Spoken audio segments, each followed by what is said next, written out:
السلام عليكم ورحمة الله وبركاته. الحمد لله وكفى وسلام على عباده الذين اصطفى. أما بعد فأعوذ بالله من الشيطان الرجيم. يا أيها الذين آمنوا إذا قمتم إلى الصلاة فاغسلوا وجوهكم وأيديكم إلى المرافق وامسحوا برؤوسكم وأرجلكم إلى الكعبين. اللهم صل على محمد وعلى آل محمد كما صليت على إبراهيم وعلى آل إبراهيم إنك حميد مجيد. اللهم بارك على محمد وعلى آل محمد كما باركت على إبراهيم وعلى آل إبراهيم إنك حميد مجيد. সম্মানিত আমার দ্বীনী ভাইয়েরা, মহান মুনিবের দয়ায় আমরা আমাদের আজকের ক্লাস শুরু করতে যাচ্ছি। প্রিয় ভাইদেরকে আগে বলেছি যে আমরা সপ্তাহে 5 দিনে 5টি বিষয়ের উপরে ধারাবাহিক আমাদের ক্লাস চলবে।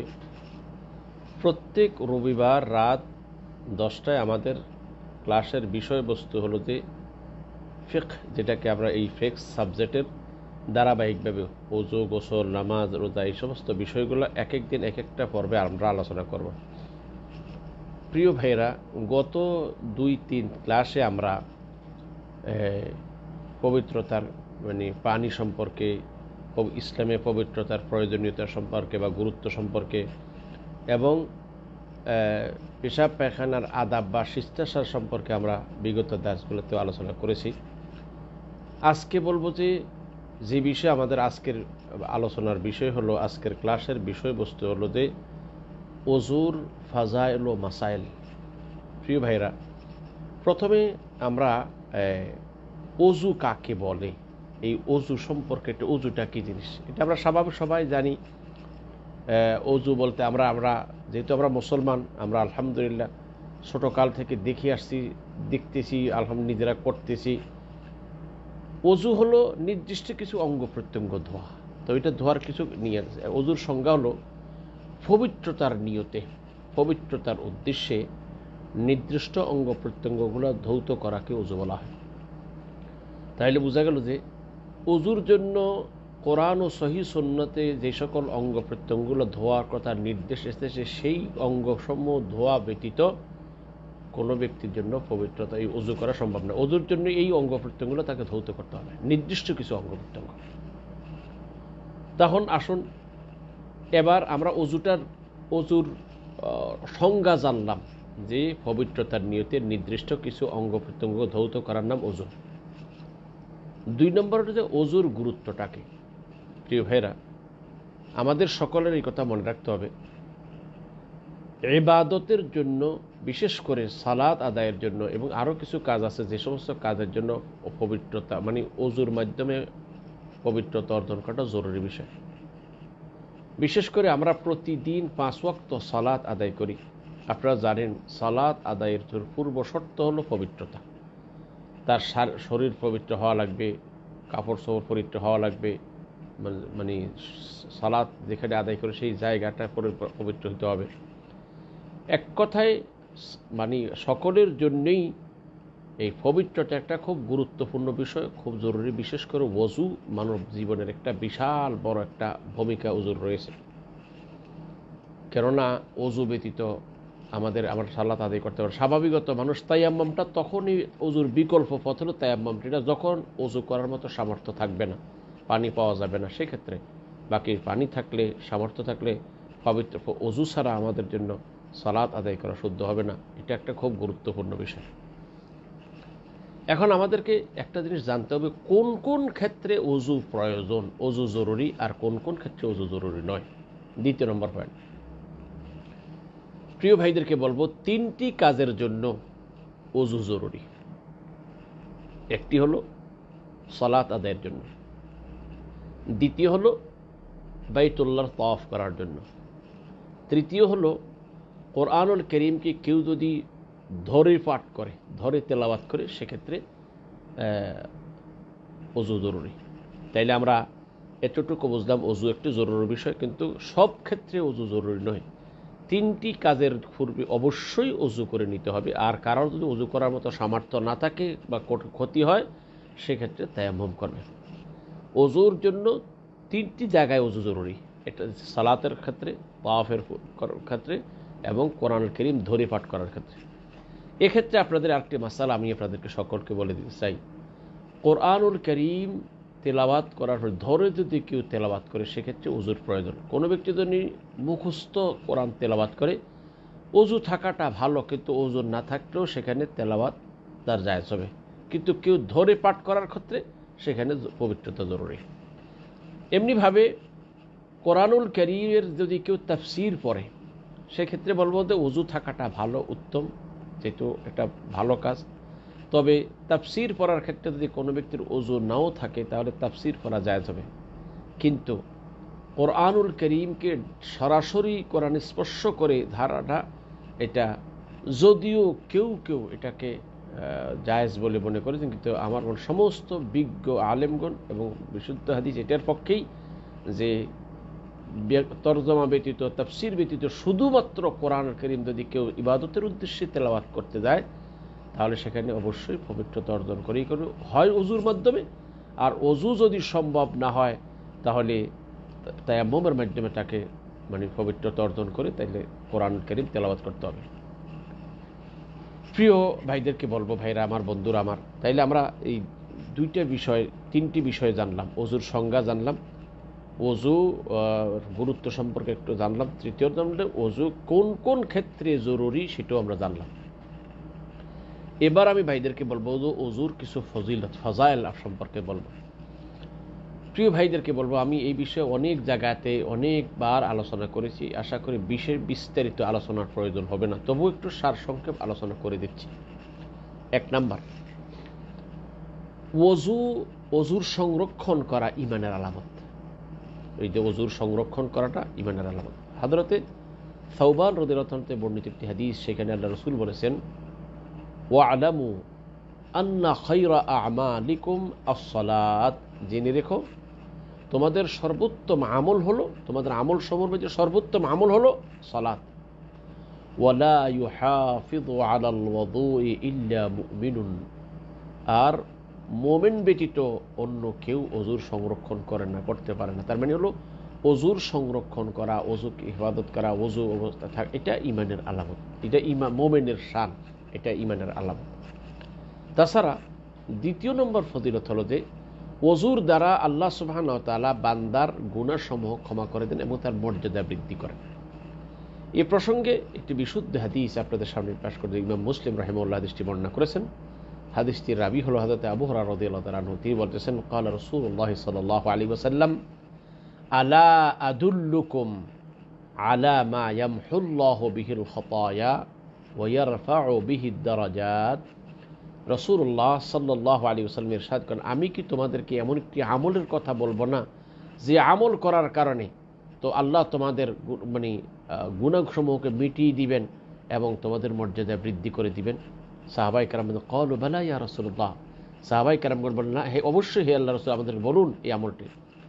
ক্বালা ইসবাগুল ওযুই আলাল মাকারিহ ওয়া কাসরাতুল খুতাই ইলাল মাসাজিদ ওয়া ইনতিযারুস সালাতি বা'দাস সালাত ফাযালিকুমুর রিবাত। হযরতে রাসূলুল্লাহ সাল্লাল্লাহু আলাইহি ওয়াসাল্লাম ইরশাদ করেন, আমলটা হলো যে আমলের দ্বারা বান্দার গুনাহসমূহ মিটিয়ে দেওয়া হয় এবং তার মর্যাদা বৃদ্ধি করা হয়। সেই আমলের একটি আমল হলো যে কষ্ট হওয়া সত্ত্বেও পরিপূর্ণরূপে ওযু করা। অনেক সময় দেখা যায় একটু ওযু করতে, একটু বিশেষ করে শীতকালে বা অনেক সময় গরমকালে পানি একটু গরম হলে ওযু করতে কষ্ট হয়। এই অনেকে ঝটপট করে একটু করে, কোনো রকম নাম মাত্র না। এখানে বলা হয়েছে যে কষ্ট হওয়া সত্ত্বেও সবচেয়ে উত্তম রূপে ওযু করেন, তাহলে এর দ্বারা গুনাহগুলো ঝরে যাবে। তাছাড়া অধিক কদম দিয়ে মসজিদে গমন করা, মসজিদে যাওয়া, প্রতি কদমে কদমে তার গুনাহ মাফ হয়।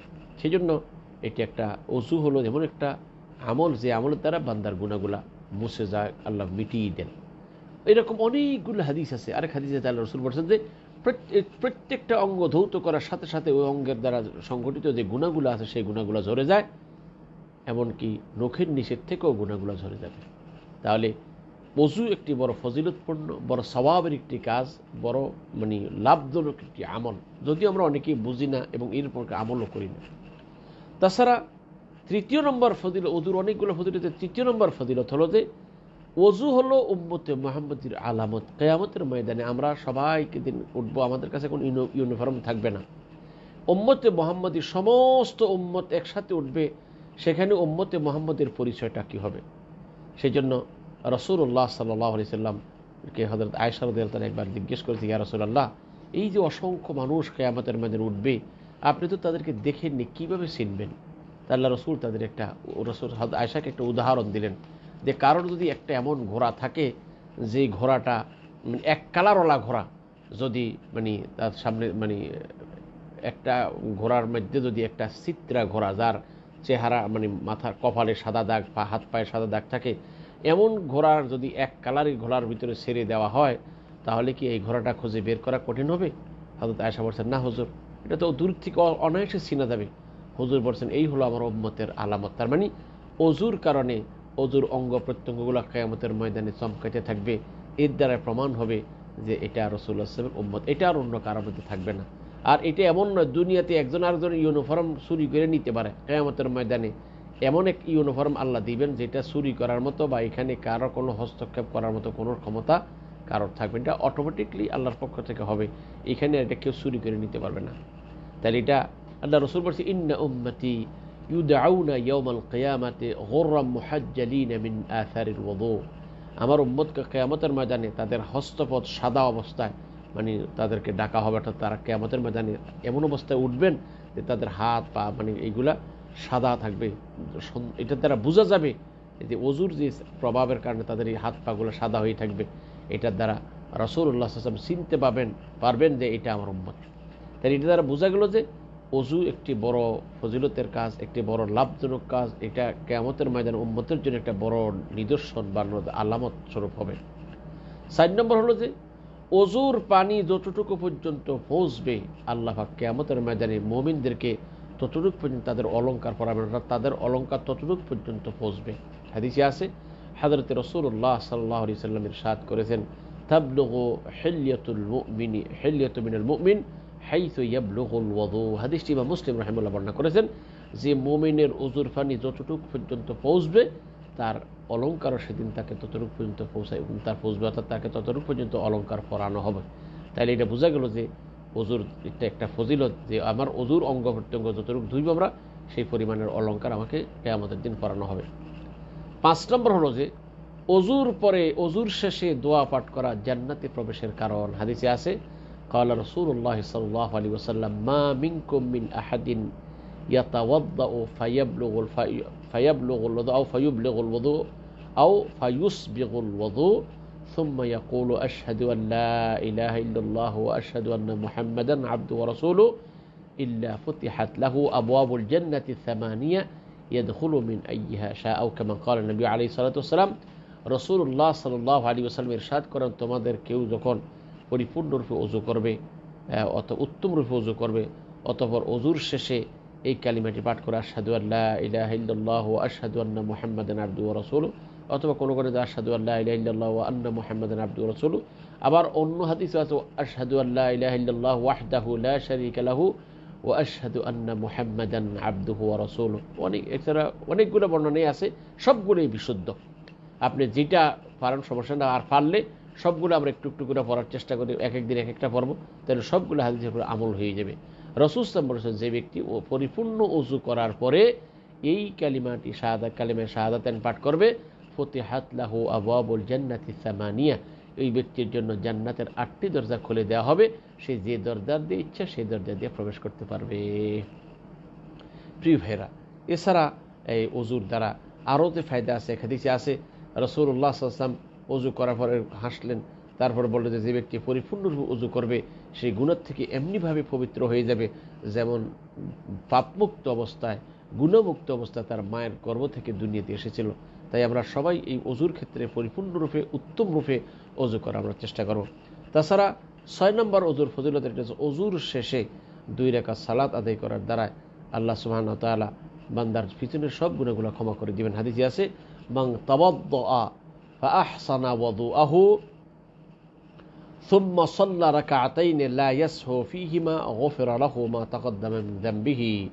হযরত রাসূলুল্লাহ সাল্লাল্লাহু আলাইহি ওয়াসাল্লাম ইরশাদ করেন যে ব্যক্তি উত্তম রূপে অজু করবে অতঃপর অজুর শেষে 2 রাকাত সালাত আদায় করবে, আল্লাহ তার পিছনের জীবনের যত গুনাহ আছে সব গুনাহগুলো ক্ষমা করে দিবেন। অপর এক হাদিসে আছে এই অজুর শেষে মন দিল লাগিয়ে 2 রাকাত সালাত যদি কেউ আদায় করে এর জন্য আল্লাহ জান্নাতকে ওয়াজিব করে দিবেন। ক্বালা রাসূলুল্লাহ সাল্লাল্লাহু আলাইহি ওয়াসাল্লাম মা মিন মুসলিমিন ইয়াতাওয়াদ্দাউ ফায়ুহসিনু ওয়াযুআহু সুম্মা ইয়াকুমু ফায়ুসাল্লি রাকাতাইন মুকবিলুন আলাইহিমা বিকলবিহি ওয়া ওয়াজহিহি ইল্লা ওয়াজাবাত লাহুল জান্নাহ। হযরতে রাসূলুল্লাহ সাল্লাল্লাহু আলাইহি ওয়াসাল্লাম বর্ণনা করে হাদিসটি হযরত উকবা ইবনে আমির রাদিয়াল্লাহু আনহু বর্ণনা করেছেন। ইমাম মুসলিম রাহিমাহুল্লাহ হাদিসটি উল্লেখ করেছেন যে রাসূল সাল্লাল্লাহু আলাইহি ওয়াসাল্লাম বলেছেন যে কোনো মুসলমান যদি উত্তম রূপে ওযু করে এবং ওযুর শেষে দাঁড়িয়ে মন দিল লাগিয়ে 2 রাকাত সালাত আদায় করে, আল্লাহ রাসূল বলেছেন ওয়াজাবাত লাহুল জান্নাহ, তার জন্য জান্নাত ওয়াজিব হয়ে যাবে। তাইলে আমরা ওযুর ফাজাইল বুঝলাম।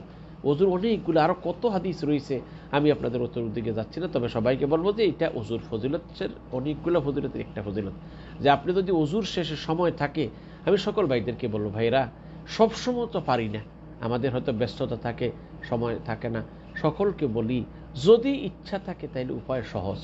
আপনারা যখন মসজিদে যাই, মসজিদে দাঁড়িয়ে দাঁড়িয়ে বাহিরে বিভিন্ন লোকদের সাথে গল্প করি, কথাবার্তা বলি, মানে এটা আমাদের গল্প করে সময়টা নষ্ট করি, যখন একামত হয় দৌড়িয়ে যাই, এটা আমরা করব না। বরং আমরা যদি এই সব হাসিল করতে চাই তাহলে উজু করে একটু মন দিল লাগায় 2 রাকাত সালাত আদায় করি। ভাই প্রতিদিন না পারলে একদিন পর একদিন, যখন সপ্তাহে 1 দিন 2 দিন চেষ্টা করতে থাকি না, ইনশাআল্লাহ যদি আমরা চেষ্টা করি তাহলে প্রতিদিনই আমরা 5 বার ডেলি করতে পারবো ইনশাআল্লাহ।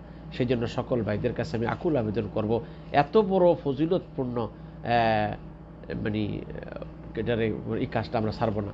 আমার আনিস ভাই প্রশ্ন করেছে, ইনশাআল্লাহ প্রশ্ন উত্তর পর্বে কথাগুলো উত্তর দেবো আনিস ভাই। ওজুর সালাতের অজুর পরে যে সালাতটা এটা তাহিয়াতুল ওযু বলা হয়।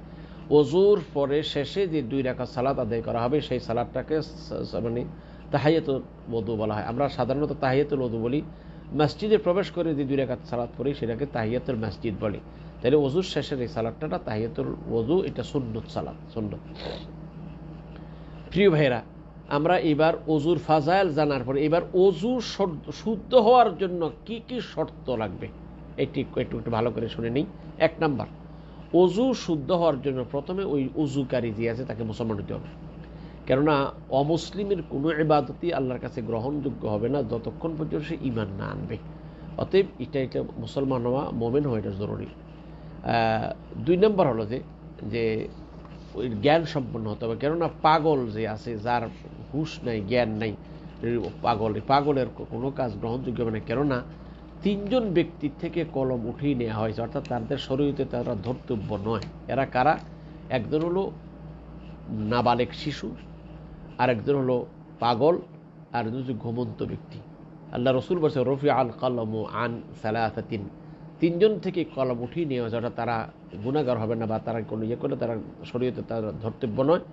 একজন হলো যে আনিল মাজনুন, পাগল, যে পাগল যদি তার হুঁশ যতক্ষণ পর্যন্ত হুঁশ ফিরে না আসবে ততক্ষণ পর্যন্ত তার শরীয়তের কোনো কাজেই তার শরীয়তের বিরুদ্ধে ধরা হবে না।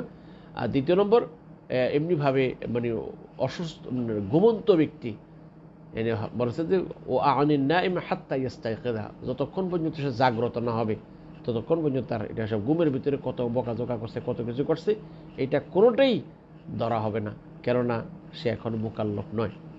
এমনিভাবে মানে যারা বেহুশ হয়ে গেছে বা নাবালেগ শিশু, ও আনিস সবি হাত্তা ইয়াহতালিম, এরকম নাবালেগ শিশু যতক্ষণ পর্যন্ত যে মানে কেন বলতেছে যতক্ষণ পর্যন্ত এই অজুটা ইয়ে না করবে, মানে সেই সাবালেগ না হবে, ততক্ষণ পর্যন্ত এটা তার শরীয়তের হুকুম তারপরে ফরজ হবে না।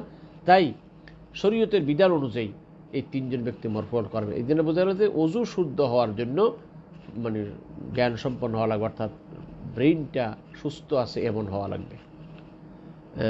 আমার আনিস ভাইকে বলবো যে ইনশাআল্লাহ আমরা অজুর আজকে বিস্তারিতই কথা বলবো, একটু সময় অপেক্ষা করেন, আমরা আসতেছি সবগুলো।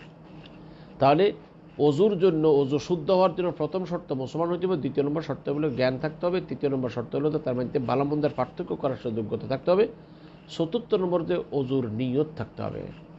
প্রিয় ভাইদেরকে বলবো, আমরা এই নিয়তের ব্যাপারে আমাদের মধ্যে একটা ভুল ধারণা, আমাদের একটা ভুল বোঝাবুঝি আমাদের মধ্যে হয়ে থাকে যে আমাদের দেশে অজুর পূর্বে আমরা নিয়ত পড়ি, এখানে পড়া হয় না, সৌদি আরব বা আরব দেশগুলোতে পড়ে না।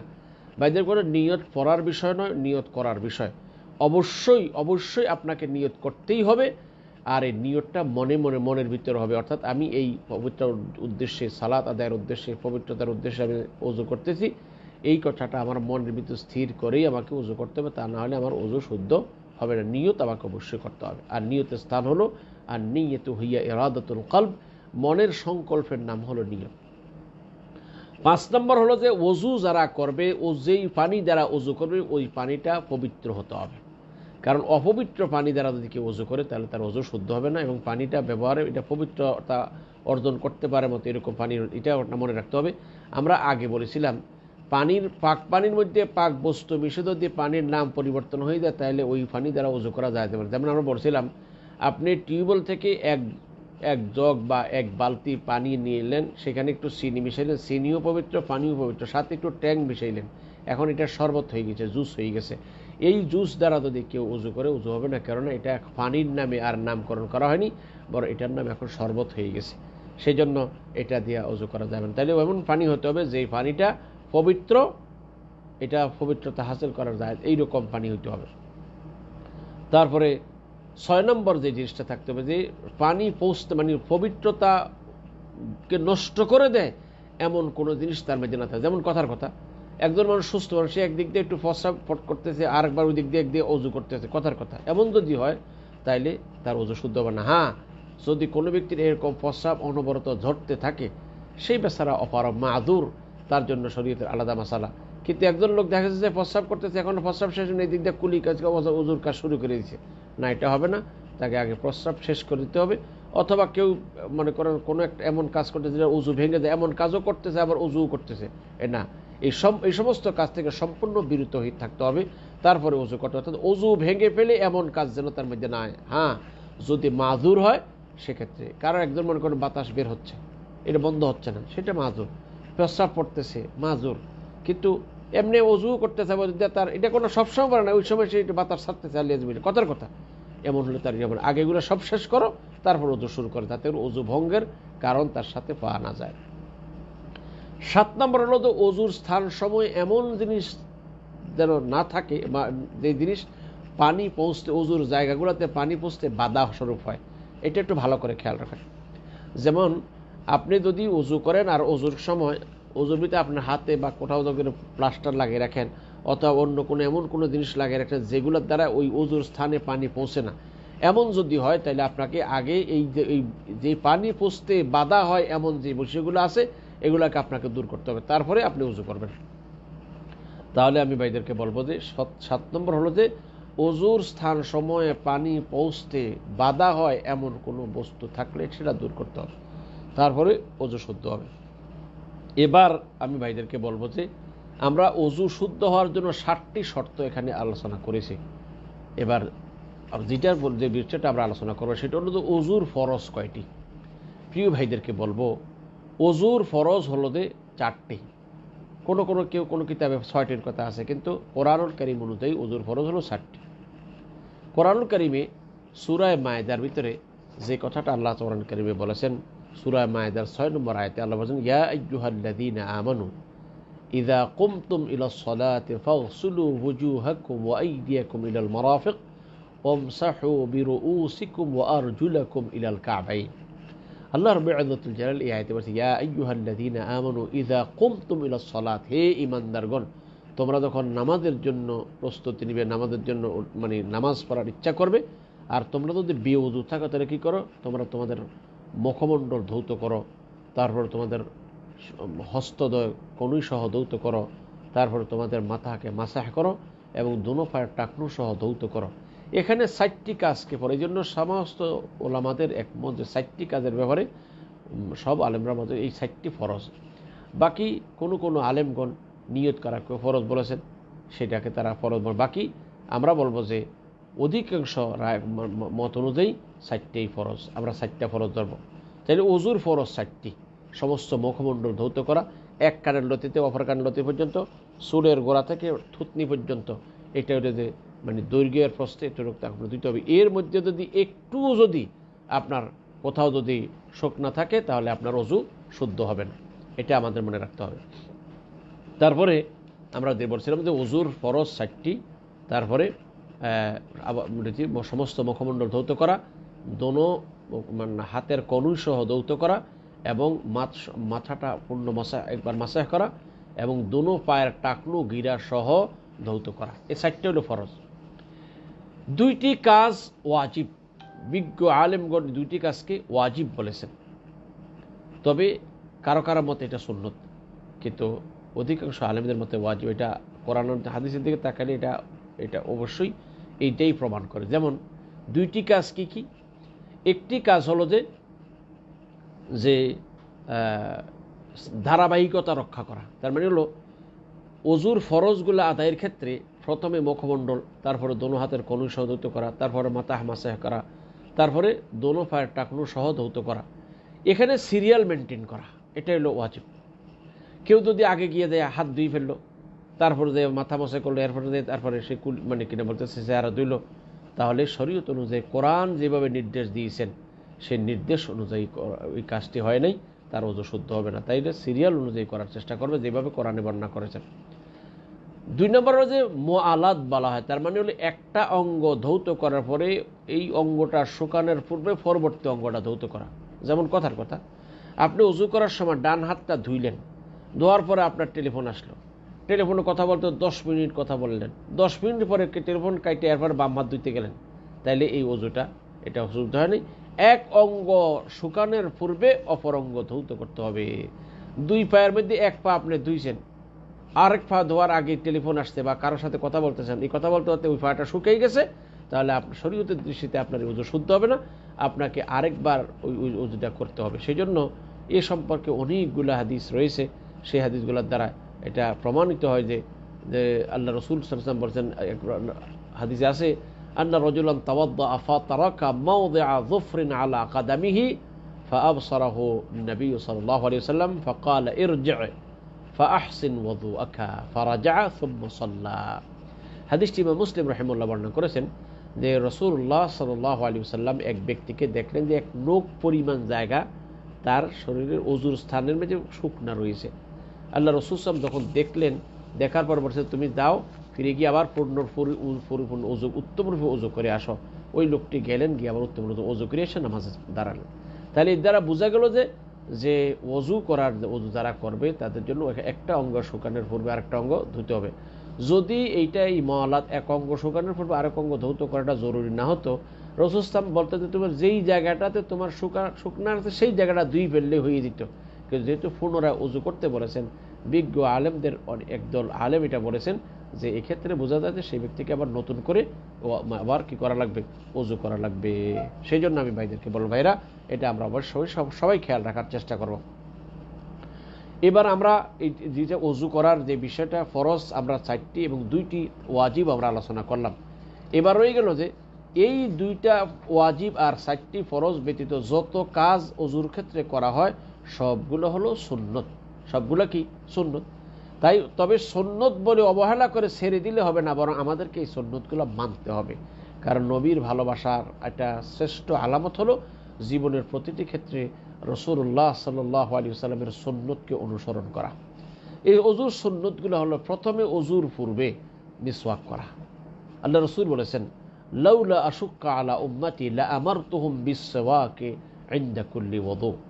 রাসূলুল্লাহ সাল্লাল্লাহু আলাইহি ওয়াসাল্লাম ইরশাদ করেন, আমার উম্মতের জন্য যদি এটা কঠিন না হতো তাহলে আমি তাদেরকে নির্দেশ দিতাম তার জন্য প্রত্যেক অজুর পূর্বে যেন তারা কি করে, কিনা বলতেছে, মানে মিসওয়াক করে। অপর এক হাদিসে আছে, লাউলা আশুক্কা আলা উম্মতি লা আমারতুহুম বিসওয়াক ইনদা কুল্লি সালাহ। রাসূলুল্লাহ সাল্লাল্লাহু আলাইহি ওয়াসাল্লাম ইরশাদ করেন, আমার উম্মতের জন্য কষ্টকর না হতো, ভারী না হতো, তাহলে আমি তাদেরকে নির্দেশ দিতাম তারা যেন প্রত্যেক সালাতের পূর্বে তারা যেন মিসওয়াক করে। তাহলে মিসওয়াক করাটা রাসূল সাল্লাল্লাহু আলাইহি ওয়াসাল্লাম আমাদেরকে নির্দেশ দেন নাই কারণ আমাদের জন্য কষ্টকর হয়ে যাবে বলে, তবে আমাদের উচিত আমরা সালাতের পূর্বে, ওযুর পূর্বে, সালাতের পূর্বে আমরা মিসওয়াক করে নিব, যাতে করে কোনো খাদ্যকণা আমার মুখের ভিতর থেকে এটা আমার নামাজের মধ্যে যেন খুশুর ক্ষেত্রে কোনো বিঘ্নতার সৃষ্টি না করতে পারে, এটা আমাদের অবশ্যই খেয়াল রাখতে হবে। এক নাম্বার বললাম যে এটা মিসওয়াক করা, এটা সুন্নত। 2 নাম্বার, ওযুর পূর্বে বিসমিল্লাহ পাঠ করা। প্রিয় ভাইদেরকে বলবো, ওযুর পূর্বে শুধু বিসমিল্লাহ বলবো, বিসমিল্লাহির রহমানির রহিম নয়, শুধু বিসমিল্লাহ বলবো। প্রিয় ভাইরা, যেখানে আমাদের প্রিয় নবী যে শব্দগুলো ব্যবহার করছে আমাদের জন্য উচিত হবে সেখানে সেই শব্দ ব্যবহার করা। এর সাথে বাড়ানো বা কমানো আমাদের জন্য কখনোই জায়েজ হবে না। অনেকে হয়তো বলবে বিসমিল্লাহির রহমানির রহিম আমরা বললে সমস্যাটা কোথায়?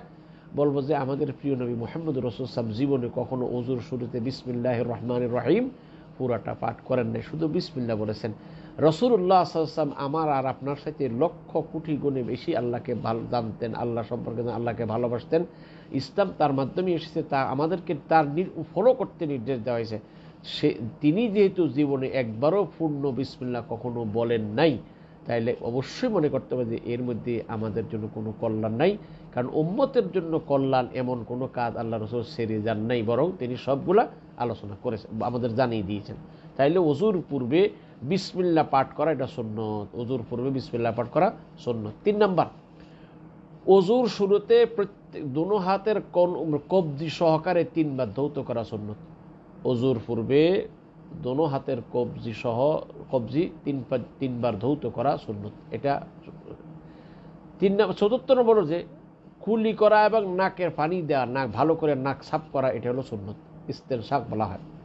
তাইলে প্রত্যেকটা ব্যক্তি ওযুকারীর জন্য অবশ্যই জরুরি যে ওযু করার সময় এই কুলি করবে আর নাক ঝাড়বে, ভালো করে পরিষ্কার করবে। এখানে একটা বিষয় আমি সব ভাইদেরকে বলে রাখতে চাই যে ওযু করার সময় নাকে পানি দিয়ে নাক পরিষ্কার করতে বলা হয়েছে, কিন্তু ফরজ গোসলের ক্ষেত্রে নাকের নরম জায়গা পর্যন্ত পানি পৌঁছাতে বলা হয়েছে। কারণটা কি? কারণ যেহেতু ফরজ গোসলের ক্ষেত্রে পবিত্রতাটা কঠোরভাবে পবিত্রতা অর্জনের নির্দেশ দেওয়া হয়েছে, ওযুর ক্ষেত্রে আপনাকে নরম জায়গা পর্যন্ত পানি পৌঁছানো, শুধু নাকে পানি দিয়ে নাকটা পরিষ্কার করে ঝেড়ে নেওয়া। অনেকে কি করে নাকে পানি এভাবে দিয়ে সে ঝেড়ে ফেলে, ওইটা ভালো করে পরিষ্কার করে না। তাই আমরা নাকে পানি দিয়ে নাকটাকে ভালো করে পরিষ্কার করব, যাতে কোনো নামাজের সালাতের দাঁড়ানোর পরে যেন আমাদের মধ্যে কোনো রকমের কোনো ময়লা এসে আমার ডিস্টার্ব না করে, এটা আমাদের অবশ্যই খেয়াল রাখতে হবে।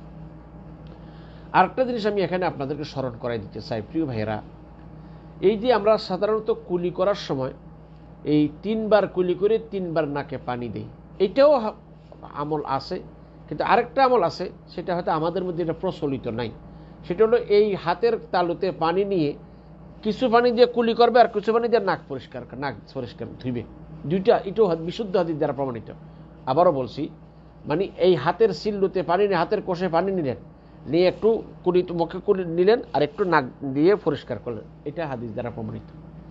হ্যাঁ, আপনি যদি এইটার আমল করেন এটাও হাদিস সুন্নাহ, আর যদি মনে করেন আমি আলাদা পানি নিয়ে কুলি করলাম, আলাদা পানি দিয়ে নাকের মধ্যে ধরলাম, এটাও আমলের মধ্যে আছে, অসুবিধা হবে না ইনশাআল্লাহ। তারপরে 5 নম্বর হলো যে প্রত্যেকটা অঙ্গ ধৌত করার আগে ডান দিক থেকে শুরু করা।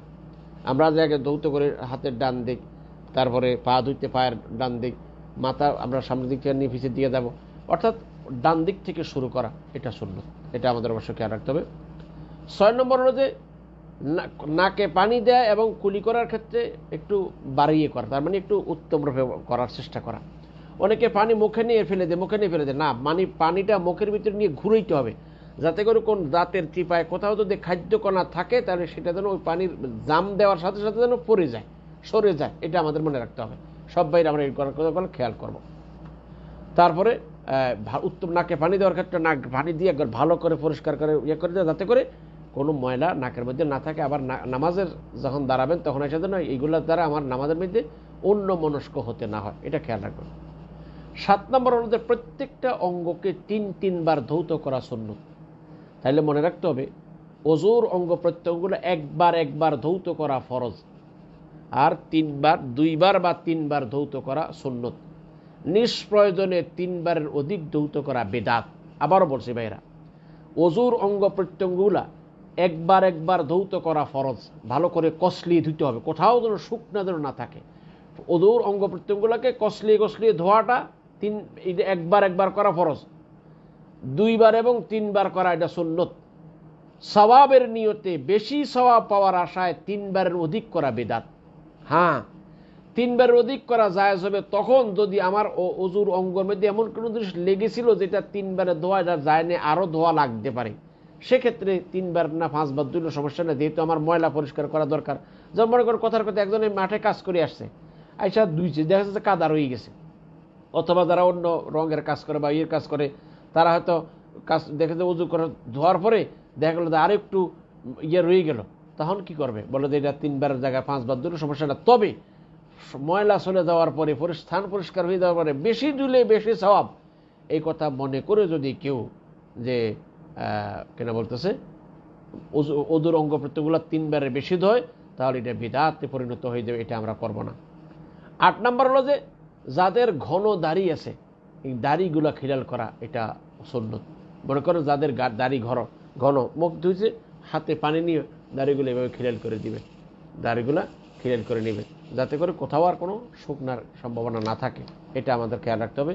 এমনিভাবে হাত এবং পায়ের আঙ্গুলগুলা খিলাল করার সুন্নত। যেমন আমরা সাধারণত খেয়াল করে দেখেন, আমরা যখন ইয়ে করো তাহলে এইভাবে দেখেন, এইভাবে আমরা যদি হাতটা ইয়ে করে দিই তাহলে আঙ্গুলের চিপার অনেক সময় শুকনা থাকে, এগুলা দূরে মানে শুকনাগুলো ভিজে যাবে। তাই আমরা চেষ্টা করবো যে আঙ্গুলের চিপাগুলা এগুলা মাসাজ করে পারা, এবং কনিষ্ঠ আঙ্গুলের দ্বারা পায়ের আঙ্গুলগুলো আমরা খিলাল করে নিব, যাতে করে কোথাও যেন শুকনা থেকে না যায়। এটা আমরা অবশ্যই খেয়াল করব। সবাইকে বলছি অজুর অঙ্গ প্রত্যঙ্গগুলো ভালো করে কসলিয়ে ধুতে হবে, ভালো করে মোড়াইয়া, যাতে কোথাও যেন এক চুল পরিমাণ জায়গাও যেন শুকনা না থাকে, এটা অবশ্যই আমাদেরকে খেয়াল করতে হবে।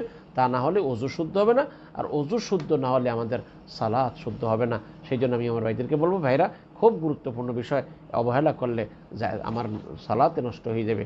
তারপরে 10 নম্বর হলো যে অজুর স্থান সমূহ যতটুকু ধোয়া তার সাথে একটু সম্ভব একটু বাড়িয়ে ধোয়ার চেষ্টা করা, যাতে করে এটা বাড়ানোর যদি এক কথা আছে যে আল্লাহ রসুল বলেছেন যে উম্মতের যেটুকু জায়গায় পর্যন্ত পানি পৌঁছবে সেই অতটুকু পর্যন্ত তার স্বর্ণ অলঙ্কার পরানো হবে। সুতরাং তোমরা যদি পারো এটা অলঙ্কার বেশি করার জন্য আরেকটু অজুর স্থান থেকে আরেকটু বাড়িয়ে অজু কর ধোও, তাইলে এটা বোঝা গেল যে আল্লাহ রসুল ফামান ইসতাতাআ মিনকুম আন ইউতিলা গুররাতাহু ফালইয়াফআল, যে ব্যক্তি এইটার সামর্থ্য রাখে যে তার এই মানে সাদাপনাটা বা যেই যে সাদা যে আলামতটা অজুর স্থানগুলো যে সাদা হয়ে থাকবে কিয়ামতের দিন, এটা কিন্তু সে দীর্ঘায়িত করতে লম্বা করতে সে যেন করে।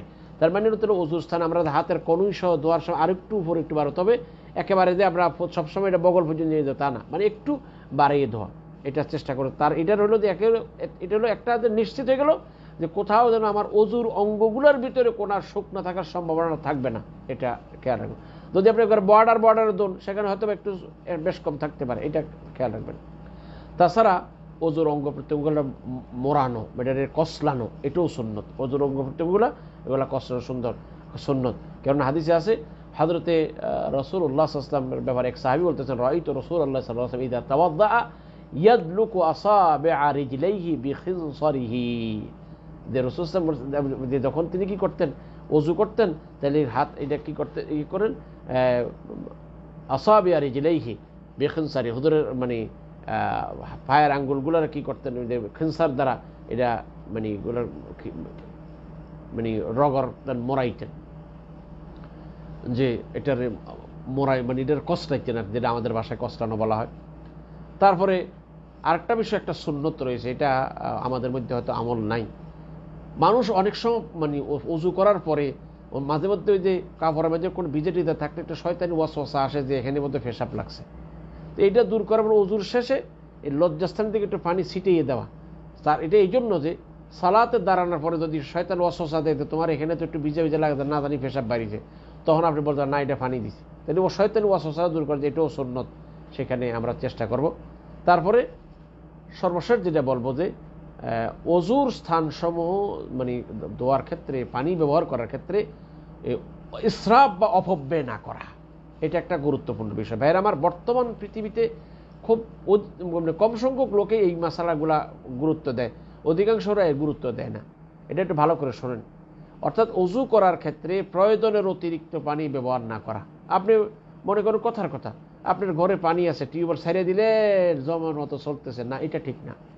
এর দলিল হলো যে হযরত রাসূলুল্লাহ সাল্লাল্লাহু আলাইহি ওয়াসাল্লাম একজন ব্যক্তিকে অজু করার সময় অতিরিক্ত পানি খরচ করতে দেখে আল্লাহ রসুল বলেছেন যে বলতেছে হযরত সাদ ইবনে মুআয রাদিয়াল্লাহু আনহু বলতেছেন ফাকালা হুজুর রাসূল সাল্লাল্লাহু আলাইহি বলতেছেন মা হাযা সারফ ইয়া সাদ, হে সাদ, এই অপব্যয় এটা কেমন, মানে কেন তুমি এই অপব্যয় করতেছো?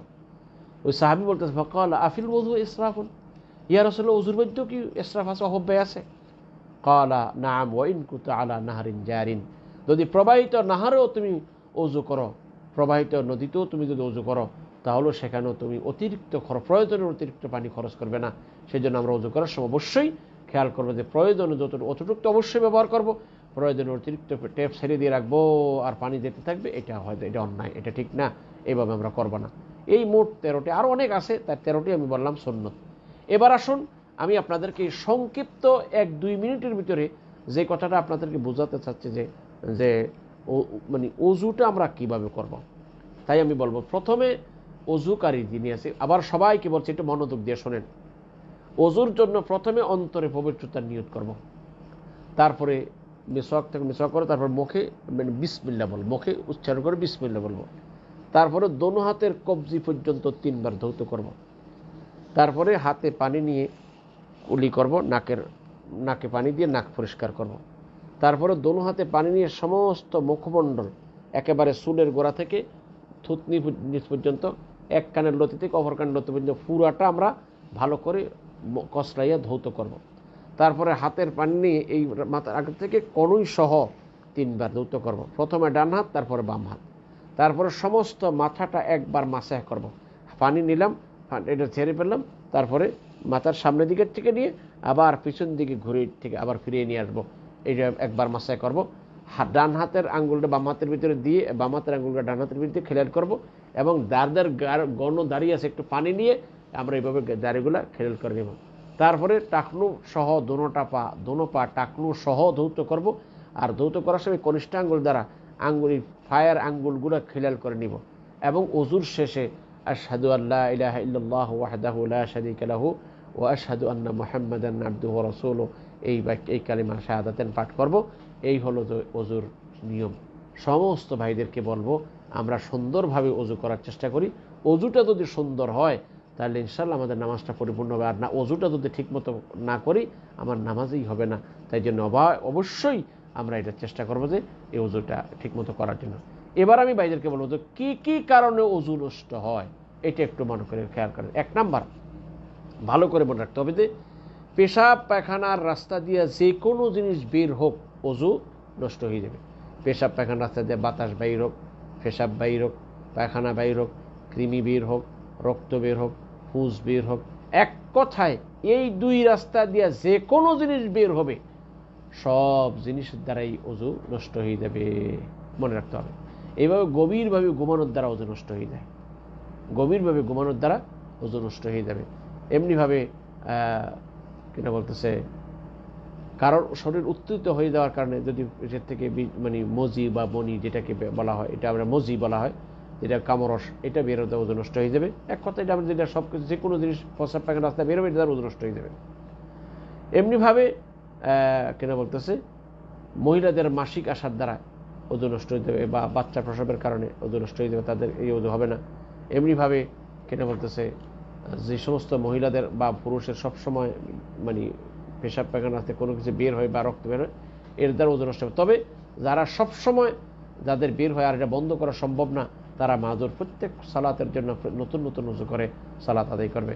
এমনিভাবে গভীরভাবে ঘুমানোর দ্বারা ওযু নষ্ট হয়ে যায়, গভীরভাবে ঘুমানোর দ্বারা ওযু নষ্ট হয়ে যায়। তবে হালকা ঘুম যেগুলো আছে, যেগুলোর দ্বারা হুঁশ নষ্ট হয় না, এমন ঘুমের দ্বারা ওযু নষ্ট হবে না। এটার উদাহরণ দেখুন, একজন লোক মনে করেন একবারে শীত হইয়া নাক ডেকে ঘুমাইতেছে, এটা তার ওযু ভঙ্গের কারণ। এমনিভাবে একজন লোক নামাজের দিকে, আমাদের সাধারণত জুমার দিন এই জিনিসটা বহুত হয় যে আপনি সালাত আদায় করার জন্য বসে আছেন আর মাঝে মাঝে একটু মাথা ঝুঁকা দেয়, এর দ্বারা সে বসে আছে পড়ে নাই, তাহলে এই বসার দ্বারা বসে বসে যে ঘুমের ভাব মানে আসতেছে, এর দ্বারা তার ওযু নষ্ট হবে না, যেহেতু তার শরীরের হুঁশ জ্ঞান দেয় নেই। তবে যদি এরকম হাদিসে আসে এরকম ঘুম আসছে, তাহলে সে জায়গা উঠে একটু একটু হাইটা তার ঘুমটাকে দূর করার চেষ্টা করবে, উঠে অন্য জায়গায় যেয়ে বসবে, যাতে করে তার ঘুমের ভাবটা দূরে চলে যায়। এটা একটা অবশ্যই মনে রাখতে হবে। আরেকটা জিনিস হলো যে বেয়াদি মাফ করে এটা মাসালা বলা লাগে, ওই মানে উত্তেজিত অবস্থায় পর্দাবিহীন লজ্জাস্থানে হাত দিলে ওযু নষ্ট হয়ে যাবে। উত্তেজিত অবস্থায় লজ্জাস্থানে পর্দাবিহীন লজ্জাস্থানে হাত দিলে ওযু নষ্ট হয়ে যাবে। কেননা দুইটা হাদিস আছে, এক হাদিসে আছে লজ্জাস্থানে হাত দেওয়ার দ্বারা ওযু ভাঙবে না, আর এক হাদিসে আছে লজ্জাস্থানে হাত দেওয়ার দ্বারা ওযু ভাঙবে। এই জন্য মুহাদ্দিসিনে কেরাম এটার ব্যাখ্যা করেছেন, যদি কোনো ব্যক্তি উত্তেজিত অবস্থায় পর্দাবিহীন লজ্জাস্থানে হাত দেয় তাহলে তার ওযু নষ্ট হয়। যেহেতু এইটার ওই লজ্জাবিহীন পর্দা ওই অঙ্গে হাত দেওয়ার কারণে তার মধ্যে থেকে কিছু বের হওয়ার সম্ভাবনা থাকে, তাই সেখানে ওযু ভঙ্গ হয়ে যাবে। তবে যদি স্বাভাবিক অবস্থায় কোনো কারণে দেবে হাত লাগে, তাহলে তার ওযু নষ্ট হবে না বলে বিজ্ঞ আলেমরা এটার ব্যাখ্যা করেছেন। তাছাড়া ওটের গোশত খাওয়ার দ্বারায় ওযু নষ্ট হয়ে যাবে। যদি এখানে আমাদের দেশের আলেম ওলামা অনেকেই এটা নিয়ে বিতর্ক করেন, আমি ভাইদেরকে বলবো আমাদের বাংলাদেশে এই মাসালাটা মানার দ্বারা কোনো রকমের কোনো সমস্যা নেই। কারণ আমাদের দেশে কোটি কোটি মানুষ আছে যারা জীবনে কখনো ওটের এক টুকরা গোশত, অনেকে আছে কোটি কোটি মানুষ যারা ওট দেখেই নেই, জীবিত ওট কখনো দেখেই নেই। আবার কোটি কোটি মানুষ আছে জীবনে কখনো ওটের গোশত খায়নি। আমরা যারা আরব দেশগুলোতে যারা আমরা আসছি, অনেকে হয়তো আলহামদুলিল্লাহ বিদেশে আসার কারণে হয়তো ওটের গোশত খেয়েছেন, দেখছেন, কিন্তু দেশের মানুষ হয়তো ওটের গোশত দেখেও নেই। তবে এই দেশের লোকেরা যারা সপ্তাহের ভিতরে 7 দিন না কমপক্ষে 2-4 দিন যারা ওটের গোশত খায়, তারা কিন্তু ওটের গোশত খাওয়ার পরে ওযু করে নেয় যদি ওযুর প্রয়োজন হয়। আর আমরা বলেছিলাম 3টি কারণে ওযুর প্রয়োজন: ওযু সালাত আদায়ের জন্য, তাওয়াফের পূর্বে, এবং মানে কোরআন কারীম তেলাওয়াত করার পূর্বে ধরে পড়ার জন্য সেখানে কি লাগবে, কোরআন শরীফ ধরে যদি পাঠ করি সেক্ষেত্রে ওযু লাগবে। তাইলে আমরা এটুকু স্পষ্ট বুঝতে পারলাম যে ওযু করাটার মধ্যে ইহতিয়াত। এবার বাকি রয়ে গেছে একটা মাসআলা, ওযু করার সময় আমরা গর্দান মাসাহ করি। এই মাসালাটা বল ভাই এখানে হাদিসটি বিশুদ্ধ নয়, তাই আমরা বলবো যে এটা না করে, হাদিস যেহেতু শুদ্ধ নয় এটা আমরা বর্জন করার চেষ্টা করব। যে কেউ যদি ভুলে করে ফেলে তারা আমরা বুঝাবো, কিন্তু এটা কাফের ফতোয়া দেব না। যে আরেকটা বিষয় হলো যে আমরা সাধারণত আমাদের দেশে যারা ওটের গোশত খেলে ওটা ওযু ভাঙবে না বলে, আমি তাদেরকে বলবো যে আমরা যেহেতু ওটের গোশত খাইয়ে না, এটা নিয়ে তর্ক বিতর্ক করার প্রয়োজন কি? হাদিস যেহেতু হাদিসটা বিশুদ্ধ, মেনে নেওয়ার মধ্যে আমাদের কল্যাণ। কেননা রাসূল সাল্লাল্লাহু আলাইহি ওয়াসাল্লাম যদি ওটের গোশত খাই যদি গোসল করতে বলতেন, আমরা অবশ্যই গোসলও করতাম, কিন্তু তা তো বলেন নেই। আর জীবনে তো একবার যদি খেয়ে থাকি, খাইলাম, এর দ্বারা আমাদের সমস্যা তো নেই। আশা করি বিষয়টা আমরা সবাই বুঝতে পেরেছি, এটার উপর আমরা আমল করার চেষ্টা করব। বেহুশ যদি কেউ হয়ে যায় তার দ্বারাও ওযু নষ্ট হয়ে যাবে। কোনো ব্যক্তি ওযু করে আসার পরে হঠাৎ করে সেন্সলেস হয়ে গেছে, এর দ্বারা ওযু নষ্ট হয়ে যাবে। যেহেতু ঘুমের দ্বারা ওযু নষ্ট হয়ে যায়, ঘুমের সাথে এটা আরও বেশি গভীর, সেখানে তো ওযু নষ্ট হয়ে যাবে। তাই আমি সকল ভাইদেরকে বলবো, ভাইরা আমার, বন্ধুরা আমার, আমরা সবাই চেষ্টা করব এই কথাগুলো বুঝে আমল করার জন্য। আমাদের 2-1 ভাই কিছু প্রশ্ন করেছেন। একজন বলছে যে ওযু করার আগে আজান দিলে হবে নাকি? উত্তর, ভাই আমি বলবো যে ওযু করেই আজান দেওয়াটা চাই। যদি কোনো ব্যক্তির সময় কম হয়, অক্ত হয়ে গেছে, এখন ওযু করে দেয়া আজান দিতে তার সময় লেগে যাবে, তাহলে মানে আজানের টাইমটা চলে যায়, সেক্ষেত্রে ওযু ছাড়াও আজান দিলে জায়েজ হবে, তবে এটা যেন অভ্যাসে পরিণত না হয়। আরেকজন ভাই আমার প্রশ্ন করেছিলেন যে ওযুর ভিতরে ওযুর পরে যে নামাজটা পড়বে তাকে, এটা তো বলছিলাম ওযুর পরে যে নামাজ পড়বে এটা তাহিয়াতুল ওযু হবে। আরেকটা জিনিস বলছেন যে ভাই আমরা যে ওযুর পরে অনেকে দেখা যায় যে পানি দিয়ে ধুয়ে নেয়, হাত দিয়ে ঘষা দেয় না, তাতে কি কোনো সমস্যা হবে কি ওযুর? উত্তর, আমি আমার আনিস ভাইকে বলবো যে ভাই আমরা অবশ্যই চেষ্টা করব, যদি মনে করেন পানি স্পিডে থাকে আর আপনার মনে হয় যে পানির দ্বারা মানে আমার সব জায়গা ধুয়ে গেছে, কোনো শুকনা নেই, তাহলে ইনশাল্লাহ হবে। তবে যেহেতু এটা হাত দিয়ে কস্তানোটা সুন্নত, আর কস্তানোটা এই জন্য যাতে কোথাও যেন শুকনো না থাকে, তাই বলবো যে আমরা শুধু পানি ঢেলে দিয়ে চলে আসবো না, বরং হাত দিয়ে একটু কস্তানোর চেষ্টা করো। বিশেষ করে সৌদি আরবে আমরা যারা থাকি, ভাইদেরকে বলবো যে ভাইরা আমরা সৌদি আরব বা আরব দেশগুলোতে যারা থাকি, আমাদের দেশে শীতকালে শরীর টানে, কিন্তু এই সৌদি আরব বা আরব দেশগুলোতে শীতকাল গরমকাল দুটোকালই শরীর টানতে থাকে, যার কারণে সবসময় শরীরটা খসখসা থাকে, পানিটা উপর দিয়ে বেয়ে যায়। তাই বলবো যে অবশ্যই আমরা চেষ্টা করবো যে আমাদের একটু কষ্টে ধোয়ার জন্য, যাতে করে কোথাও যেন শুকনা না থাকে। ভাইদের কাছে যদি আরও কোনো প্রশ্ন থাকে দয়া করে একটু করেন না ভাই। যদি কোনো ভাইয়ের কোনো জিজ্ঞেস করার থাকে জিজ্ঞেস করতে পারেন। কোনো ভাই যদি কিছু মাসলা মাসাইল জানতে চান দয়া করে জিজ্ঞেস করুন। কেউ জিজ্ঞেস করছে না। আল্লাহ আমাদের সকলকে যা কথাগুলো বললাম এই কথাগুলো আল্লাহ আমারও এবং আপনাদের সবাইকে বুঝার এবং সেই অনুযায়ী আমল করার জন্য তৌফিক দান করেন। এই বলে আমি আজকের এই প্রোগ্রাম শেষ করতে যাচ্ছি। আল্লাহ যেন কবুল করেন, আল্লাহ যেন কবুল করেন। সুবহানাকা আল্লাহুম্মা ওয়া বিহামদিকা আশহাদু আল লা ইলাহা ইল্লা আনতা আস্তাগফিরুকা ওয়া আতুবু ইলাইক। ইনশাআল্লাহ আগামীকাল রাত 10টায় আবারও দেখা হবে। আকীদার ক্লাস আগামীকাল রাত 10টায়। সকলের প্রতি দাওয়াত রইল। আসসালামু আলাইকুম ওয়া রাহমাতুল্লাহি ওয়া বারাকাতুহু।